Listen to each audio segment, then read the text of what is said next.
Po kush janë profesionet më të rrezikuara dhe se po e diskutonim edhe zhvilluesit, programuesit janë nga profesionet unë flas kanë që indikon në mënyrë të drejtë për drejtë. Po që indikon sidomos ata që janë të rinj dhe do hyjnë në një profesion, në një farë mënyrë kompanitë IT sot praktikisht nuk ka nevojë për junior developers.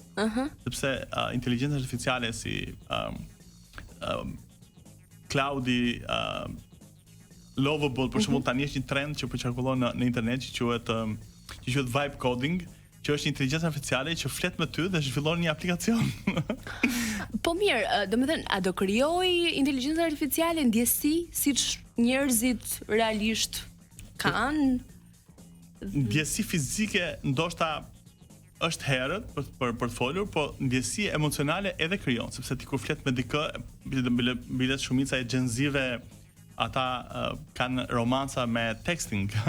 Kështu që edhe mund të krijojnë varësi. Domethënë ata mund të krijojnë një personazh, për shembull unë mbaj mend para një viti në Britaninë e Madhe, një 14 vjeçar i kishte dhënë fund jetës sepse ai kishte krijuar një personazh në ChatGPT, që ishte një kalorse e viteve e mesjetës që atë trajtoi në për këto League of Legends, për shembull, janë aca lëra shumë interesante.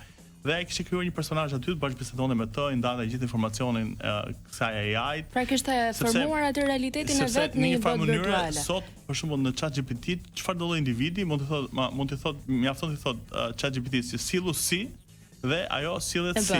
Domethënë dhe ti mund bisedosh, mund dash informacione e të merat. Por që për të rikthyer profesionet, për shembull, sot ka AI shqiptare shumë të mira.